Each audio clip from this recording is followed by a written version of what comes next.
The next competitor, La prochaine patineuse. representing the Republic of Korea, please welcome Yuna Kim. Olemus on ainakin viileä. Toki samalla myös keskittynyt.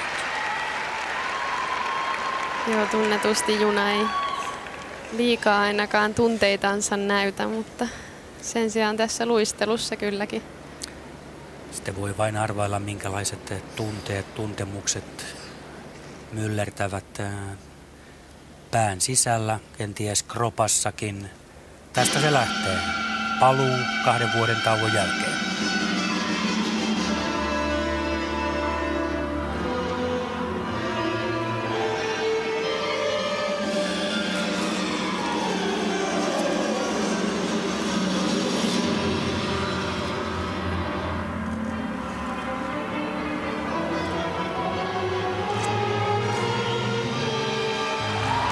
No siinä kolmoislutsi kolmoistulpilla tosi vakuuttavasti. Vastaus taisi tulla jo siinä. Loistavaa tulkintaa ensi sekunneista lähtien, liukuvauhti entisenlainen ja ainakin avaushyppy napsahti täsmälleen kohdalleen.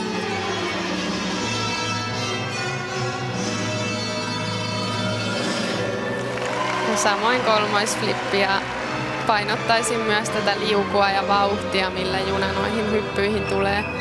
Varsinkin livenä nähtynä, niin ne on huikeita ne Junan hypyt. Ne on pitkiä ja korkeita ja kovalla vauhdilla tehtyjä.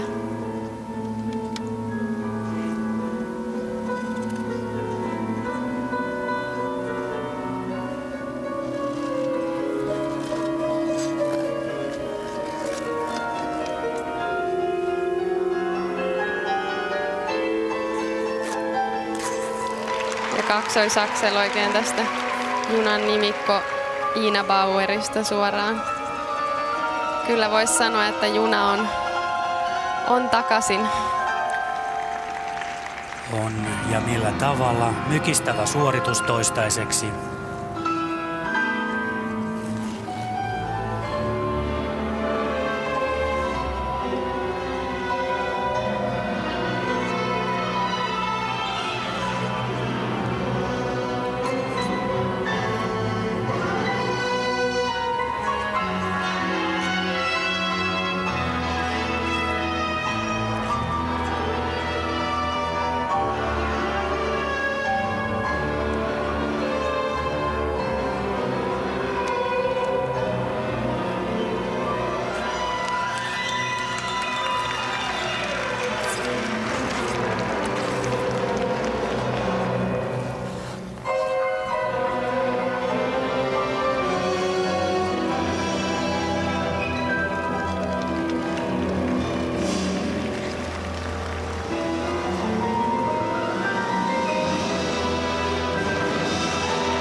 Vautsi. Tervetuloa takaisin Juna Kim. Kerta kaikkiaan häikäisevä luistelu 2 vuoden tauon jälkeen. On kuin hän ei olisi jäältä pois ollutkaan. Jatkaa siitä, mihin 2011 maailmanmestaruuskisoissa jäi. Paitsi, että voi laittaa vielä pykälän paremmaksi. Se selviää sitten sunnuntaina. Silloin 2011 ura meni hetkeksi hyllylle. MM2, mutta hän on siis myös maailmanmestari ja ennen kaikkea Vancouverin olympiavoittaja ja viileä, rauhallinen suorituksen jälkeen. Taisi itse tietää, että mitä tuleman pitää. Työtä on tehty, nyt se vaan ulos mitattiin ja ennen kaikkea näytettiin koko taiteluistelevalle maailmalle, että millaisesta puusta tämä nainen on veistetty. Huikea suoritus.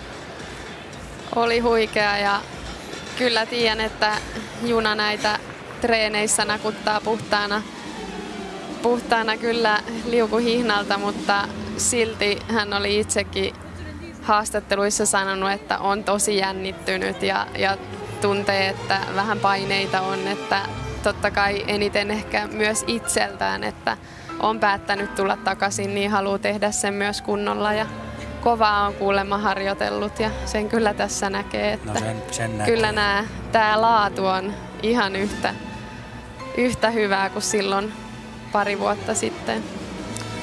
musiikkina siinä James Bernardin Vampyyrin suudelma. Ja kuvainnollisesti voi hiukan viitata siihen, mitä se sitten on muille tämän kilpailun naisluistelijoille. Mestari on palannut ja standardirima tässä kisassa on nostettu nyt kyllä äärimmäisen korkealle. Ja muut tietävät, että mitä pitää tehdä, jotta tämän naisen voi lyödä. Mutta onko se mahdollista, niin se on sitten kokonaan toinen juttu. Rima on kyllä jo korkealla, mutta paljon on nimiä tulossa, eli tosi kutkuttava kisa tulossa. Äärimmäisen hieno ja hyvä, että saadaan tähän tällainen huippuveto huippunaiselta. Ja se toivon mukaan sitten on ärsyke, joka johtaa siihen, että muutkin tämän kilpailun suurista nimistä venyvät tänään ja myös sitten lauantain ja sunnuntain välisenä yönä parhaimpaansa. Pieni hymynkare, mutta eipähän juuri paljoa itsestään anna muuta kuin tuolla jäällä. Ja sehän tässä oleellista on. Sitten pinnat.